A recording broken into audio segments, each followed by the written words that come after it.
नमस्कार दोस्तों, आज के मुख्य खबरों में आपका स्वागत है। आज के इस वीडियो में हम लोग जानेंगे देश दुनिया की तमाम खबरों को मात्र 10 मिनट में। लेकिन आगे बढ़ने से पहले यदि आपने अभी तक चैनल को सब्सक्राइब नहीं किया है तो जरूर कर लें। तो चलिए देखते हैं। भारतीय टीम रविवार को एशिया कप 2-0 में पाकिस्तान पर जीत के साथ सुपर 4 का टिकट कटाना चाहेगी। सूर्य कुमार की टीम ने पहले मुकाबले में कमजोर यूएई को 9 विकेट से करारी शिकस्त दी थी।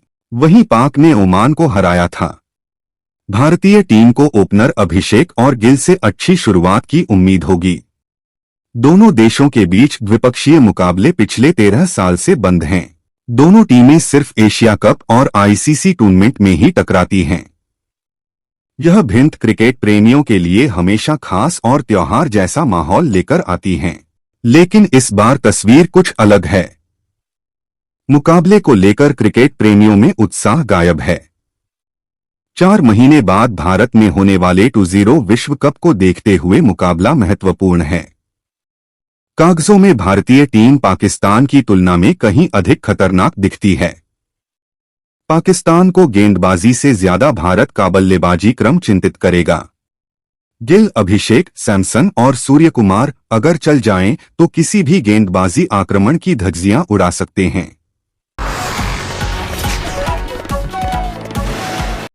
संपूर्ण विश्व के डिजिटल क्रांति के दौर में हिंदी के प्रति लोगों की रुचि लगातार बढ़ रही है।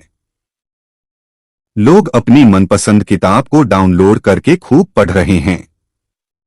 ऐसे में हिंदी की लोकप्रियता न सिर्फ भारत में बल्कि विदेश में भी बढ़ रही है।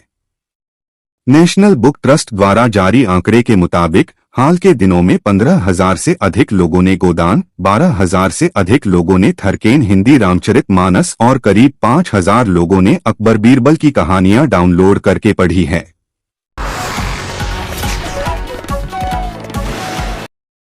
उत्तर प्रदेश राज्य सरकार गरीब बच्चों को शिक्षा का अधिकार अधिनियम आरटीई के तहत दूसरे वार्डों में भी दाखिला दिलाने जा रही है। अभी तक जिस वार्ड में रहते थे उसी वार्ड में ही दाखिला दिया जा रहा था। इससे लाखों बच्चों को दूसरे वार्ड के निजी नामी स्कूलों में दाखिला मिलने का रास्ता साफ हो गया है। शैक्षिक सत्र 2026 से 27 से इसे लागू किया जाएगा। दूसरे वार्डों के निजी स्कूलों में प्री प्राइमरी व कक्षा 1 में बच्चों को प्रवेश दिलाने के लिए विशेष राउंड की काउंसलिंग कराई जाएगी। ऐसे अभिभावक जिनके बच्चे को उन्हीं वार्ड में प्रवेश नहीं मिल पाता है वे बगल के वार्ड में आवेदन करेंगे और उन्हें दाखिले का मौका दिया जाएगा। प्रदेश भर में आरटीई के तहत निजी स्कूलों में कुल 5.65 लाख सीटें हैं। इस साल 1.38 लाख सीटों पर ही प्रवेश हुआ है। हालांकि कुल 1.85 लाख सीटें बच्चों को आवंटित हुई थी, लेकिन सीटें खाली न होने की वजह से काफी बच्चों को प्रवेश नहीं मिल पाया। भारत के उत्तर प्रदेश में गवर्नमेंट पेंशनर्स वेलफेयर एसोसिएशन की शनिवार को विकास भवन में हुई बैठक में वित्त विधेयक वापस नहीं लेने पर चिंता व्यक्त की गई। सदस्यों ने 8वें वेतन आयोग के गठन में देरी को भी पेंशनर्स एवं कर्मचारी विरोधी कदम बताया। पेंशनर्स का कहना था कि वित्त विधेयक में कई प्रावधान सेवानिवृत्त कर्मचारियों को नुकसान पहुंचाने वाले हैं। ज्ञापन देने के बाद भी इसे वापस नहीं लिया गया। पेंशनर्स ने इस पर चिंता व्यक्त की। उनका यह भी कहना था कि 8वें वेतन आयोग की घोषणा तो कर दी गई लेकिन अब तक गठन नहीं हुआ। उन्होंने आयोग के गठन के साथ पुरानी पेंशन की बहाली, वरिष्ठ नागरिकों को रेल किराए में छूट की व्यवस्था लागू करने, 1.5 वर्ष का फ्रीज महंगाई भत्ता के भुगतान, 65, 70, 75 वर्ष की आयु पूरी करने पर 5-5% पेंशन वृद्धि की भी मांग की। इलाहाबाद हाई कोर्ट ने कंप्यूटर शिक्षक भर्ती में गैर बीएड धारकों को तगड़ा झटका दिया है। कोर्ट ने सहायक अध्यापक, प्रशिक्षित स्नातक श्रेणी, कंप्यूटर पदों की भर्ती में गैर बीएड डिग्री धारकों की नियुक्ति पर रोक लगा दी है। भर्ती में बीएड की अनिवार्यता समाप्त करने पर राज्य सरकार से 2 हफ्ते में जवाब तलब किया है। हालांकि भर्ती प्रक्रिया जारी रहेगी। मामले की अगली सुनवाई 16 अक्टूबर को होगी। यह आदेश न्यायमूर्ति मनोज कुमार गुप्ता और न्यायमूर्ति अरुण कुमार की खंडपीठ ने जौनपुर निवासी प्रवीण मिश्रा व अन्य की ओर से वर्ष 2024 में बने छठे संशोधन नियम और उत्तर प्रदेश लोक सेवा आयोग की ओर से 2025 में विज्ञापित सहायक अध्यापक भर्ती को चुनौती देने वाली याचिका पर दिया है। राज्य स्वास्थ्य समिति बिहार ने राष्ट्रीय स्वास्थ्य मिशन के अंतर्गत विभिन्न स्वास्थ्य कार्यक्रमों में लैबोरेटरी टेक्नीशियन और सीनियर लैबोरेटरी टेक्नीशियन के 1075 पदों पर भर्ती के लिए आवेदन आमंत्रित किए हैं। आरक्षण का लाभ बिहार के मूल निवासियों को ही मिलेगा। अन्य राज्यों के सभी वर्गों के अभ्यर्थी अनारक्षित श्रेणी में आवेदन कर सकते हैं। आवेदन करने का अंतिम तिथि 15 सितंबर 2025 है। एआई हमारे जीवन में रच बस गया है और भाषा इसके लिए कोई बाधा नहीं रही। एआई टूल्स की हिंदी बेहतर तो हो रही है, लेकिन इस भाषा को लेकर इनकी समझ अब भी अधूरी है। राष्ट्रीय हिंदी दिवस 14 सितंबर के अवसर पर हमने गूगल जेमिनी, चैट जीपीटी और ग्रोक के ज्ञान को परखा। इन तीनों एआई टूल्स से हिंदी भाषा से जुड़े 5 सवाल पूछे गए। हर सवाल को 2 अंक दिए। परीक्षा में ग्रोक ने 10 में 2 अंक पाए और चैट जीपीटी को 0 मिला। सबसे सटीक जवाब जेमिनी ने दिए, जिसने सिर्फ एक सवाल का गलत उत्तर दिया। भारत की राजधानी दिल्ली में शनिवार को इस वर्ष की तीसरी राष्ट्रीय लोक अदालत का आयोजन किया गया। हाई कोर्ट से लेकर 7 जिला अदालतों में इसका आयोजन हुआ। इसमें 10,500 का चालान 500 रुपए में निपट गया। इससे लोगों को काफी सहूलियत हुई। लोक अदालत में कुल 1,61,622 मामले निपटाए गए। इनमें 540.90 करोड़ रुपए की समझौता राशि शामिल थी। जिला न्यायालयों में 265.47 करोड़ रुपए की राशि से 1,59,733 मामलों का निपटारा किया गया। 1.5 करोड़ रुपए की समझौता राशि के साथ पूरी दिल्ली में 1,23,158 यातायात चालानों के मामले निपटाए गए। हाई कोर्ट में निपटाए गए 27 मामलों के लिए 3.86 करोड़ की समझौता राशि प्राप्त हुई। इसी क्रम में बिजली मामलों के लिए लोक अदालत में निपटाए गए 1,494 मामलों के लिए 5.09 करोड़ की समझौता राशि प्राप्त हुई। लोक अदालत में सुबह से ही लोगों की भारी भीड़ उमड़ी। यहां लोग अपने लंबित मामलों और चालानों का निपटारा कराने पहुंचे थे। बिहार राज्य में मेडिकल की तैयारी कर रहे छात्रों के लिए बड़ी खुशखबरी है। राज्य के निजी मेडिकल कॉलेजों में एमबीबीएस की 400 सीटें बढ़ गई हैं। राष्ट्रीय आयुर्विज्ञान आयोग एनएमसी ने शैक्षणिक वर्ष 2025 से 26 के लिए 2 नए मेडिकल कॉलेजों को भी एमबीबीएस में दाखिले की अनुमति दी है।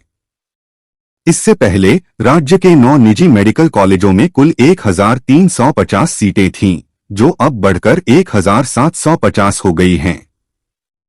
जानकारी के अनुसार मधुबनी मेडिकल कॉलेज में सीटों की संख्या 150 से बढ़ाकर 250 कर दी गई है। 100 सीटों की यह सबसे बड़ी बढ़ोतरी है। बिहार में बच्चों को शिक्षा में जो चाहिए और उन्हें जो दिया जा रहा, उसमें कहीं न कहीं अब भी खाई है। इसे पाटने की जरूरत है। यही वजह है कि बच्चे कोचिंग का सहारा अधिक ले रहे। इस पर काम करना होगा। हमारा उद्देश्य हर विद्यार्थी को इनोवेटर बनाने का है। उनमें सोचने समझने के शक्ति को विकसित करना है। सीबीएसई तीसरी कक्षा से कंप्यूटेशन थिंकिंग को शामिल करने जा रहा है, जो बच्चों को कंप्यूटर की बुनियादी व जरूरी शिक्षा देगा। ये बातें सीबीएसई के अध्यक्ष राहुल सिंह ने कही।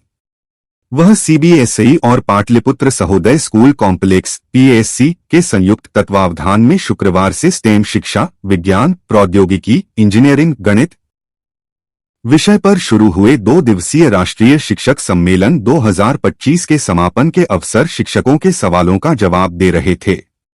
उन्होंने अपार कार्ड की महत्ता पर भी प्रकाश डाला। हिंदी को वैश्विक परिप्रेक्ष्य में नई ऊंचाई देने और नई पीढ़ी को भाषा से गहरे जोड़ने के लिए इस साल का हिंदी दिवस खास होने जा रहा है। 14 सितंबर से 30 सितंबर तक भारत सहित 65 देशों में पहली बार विश्व रंग अंतर्राष्ट्रीय हिंदी ओलंपियाड 2025 का आयोजन हो रहा है। इसे विश्व रंग फाउंडेशन, भारत, रविंद्रनाथ टैगोर विश्वविद्यालय भोपाल और वनमाली सृजन पीठ संयुक्त रूप से आयोजित कर रहे हैं। बिहार में बीपीएससी की परीक्षा के दिन शनिवार को पटना जंक्शन व दानापुर रेलवे स्टेशन पर मेला जैसा नजारा दिखा। पहले से इंतजाम न होने के कारण यात्रियों को प्लेटफार्म व फुट ओवरब्रिज के फर्श पर बैठकर व लेटकर समय काटना पड़ा।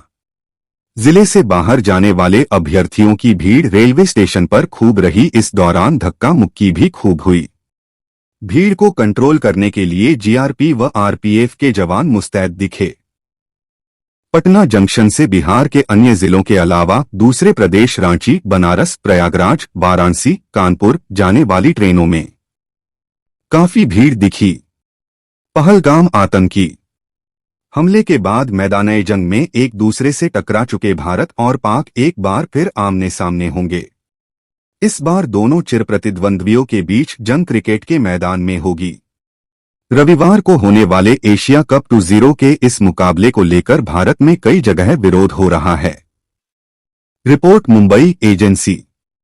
भारत में शॉर्ट वीडियो का क्रेज बढ़ता जा रहा है। लोग अब टेलीविजन से ज्यादा अपने स्मार्टफोन पर शॉर्ट वीडियो देखकर दिन गुजारते हैं। हाल ही में जारी मेटा की रिपोर्ट में इस बात का खुलासा हुआ है। मेटा की रिपोर्ट में पाया गया है कि 97% यूजर्स सोशल मीडिया के किसी भी प्लेटफॉर्म पर दिन में कम से कम एक बार शॉर्ट फॉर्मेट वीडियो जरूर देखते हैं, जबकि 83% यूजर्स प्रतिदिन टेलीविजन देखते हैं। इन आंकड़ों की तुलना की जाए तो टीवी देखने वालों की संख्या कम है। मेटा द्वारा साल 2020 में लॉन्च किया गया शॉर्ट वीडियो फॉर्मेट रील्स सबसे ज्यादा देखा जाने वाला प्लेटफॉर्म है। इस जानकारी के लिए भारत के 33 बाजारों में 3500 से ज्यादा लोगों का सर्वेक्षण किया गया। कंपनी की साइट पर गुरुवार को साझा किए गए 2024 के आंकड़ों के अनुसार रील्स वैश्विक स्तर पर इंस्टाग्राम पर बिताए गए कुल समय का 50% हिस्सा है। बिहार लोक सेवा आयोग की 71वीं प्रारंभिक परीक्षा शनिवार को 37 जिलों में 912 केंद्रों पर आयोजित हुई। आयोग के अनुसार परीक्षा शांतिपूर्ण तरीके से आयोजित की गई। कुछ केंद्रों पर अभ्यर्थियों को बायोमेट्रिक उपस्थिति में तकनीकी दिक्कतें आईं। इस पर आयोग के परीक्षा नियंत्रक राजेश कुमार ने बताया कि इसे लेकर अभ्यर्थियों को चिंता करने की आवश्यकता नहीं है। उनकी उपस्थिति प्रवेश पत्र पर दर्ज की जा चुकी है। बायोमेट्रिक केवल एक अतिरिक्त व्यवस्था है। इससे छात्रों को किसी तरह की दिक्कतें नहीं होंगी। परीक्षा में शामिल होने के लिए 4,71,000 अभ्यर्थियों ने आवेदन किया था, जिसमें 3,57,000 अभ्यर्थियों ने प्रवेश पत्र डाउनलोड किया। परीक्षा में अभ्यर्थियों की 64.3% 3,03,000 उपस्थिति रही। हड़ताल के कारण बर्खास्त किए गए राजस्व एवं भूमि सुधार विभाग के संविदाकर्मी काम पर लौटने लगे हैं। खास यह है कि विशेष सर्वेक्षण संविदाकर्मी एवं अभियंता संघ की अध्यक्ष रोशन आरा ने भी सेवा में लौटने के लिए आवेदन दिया है। उन्हीं के आह्वान पर संविदाकर्मी हड़ताल पर गए थे। विभाग ने उनका आवेदन स्वीकार कर लिया है। संकेत है कि उनकी सेवा भी बहाल हो जाएगी। उन्होंने आवेदन के साथ बीमार रहने का चिकित्सीय प्रमाण जमा किया है। विभागीय सूत्रों ने शनिवार को बताया कि किसी भी कर्मी के